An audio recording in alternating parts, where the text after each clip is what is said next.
Good evening. Welcome to 3 Minutes of Tehillim. We're up to Perek Lamed, Psalm 30, Mizmor Shir Chanukas Habayis LeDavid, a song for David, a song dedicated to the house, a dedication of the house, which is a reference to the Mikdash, to the Beis HaMikdash. We are familiar with this because we say this every morning in Pesukei de Zimra. But it's interesting to note that actually, if you look at the heading of Mizmor Shir Chanukas Habayis LeDavid, it has to do with the Chanukas Habayis, obviously the dedication of a temple. But if you look at the actual content of the parak, it has nothing to do with the Beis HaMikdash, with the construction, with the erecting of the Mikdash at all. It has to do with a personal, beautiful, expounding upon the beautiful nature of the relationship between a person and God. And as we mentioned, that God saved the person Yor Dehbor, that he's not over the abyss. And we spoke about that connection of finding solace in Hashem, relationship with Hashem, when there's nothing else. And just a beautiful, like an expression of that passion and beauty of that relationship. It has nothing to do, seemingly, with the erection of the temple. So that's Rav Hirsch's question. And Rav Hirsch answers that actually the sanctuary of God, this is a quote from him, translation, is nothing else but a concrete symbol of the truth, that wherever all of man's spiritual and physical existence and striving is, that's where Hashem is found. So it's really not about the structure, the blueprint itself. It's about actually the relationship.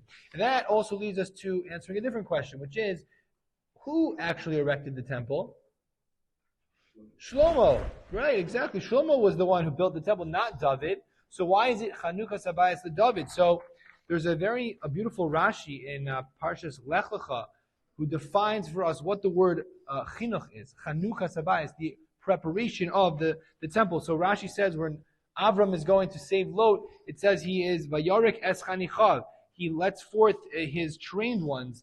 And what does this mean? His chanichav, his trained ones. So Rashi tells us it's a reference to Eliezer, who was chincho b'mitzvos. He was prepared in mitzvos. And he says, what does it mean to be? What does chinuch mean? What is Jewish education?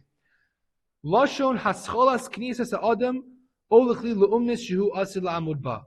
It is a language of preparing someone for the entering into a certain task that they will eventually, or a vessel to be used in a certain time in their life. So chinuch, the Piazetza Rebbe says in his introduction to Chovas HaTalmidim, he says chinuch is not about tests, about grades, about habituating children to follow the mitzvahs when we have them within the four walls of our schools or our, at whatever level. He says no, chinuch is about preparing them for life. It's about giving them the things that they will continue to do afterwards, after they're finished with their whatever their schooling is. And that maybe this brings us all the way back full circle. So David actually doesn't create the temple, but it's dedicated to him because it's really not about the structure, it's not about the blueprint or the construction.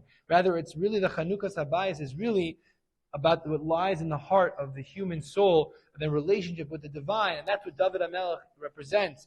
And that's what he's highlighting in this parak, that it's not about the Mikdash. The Mikdash is an outgrowth of the relationship between HaKadosh Baruch Hu and this world, between the human being striving to grow closer to the divine.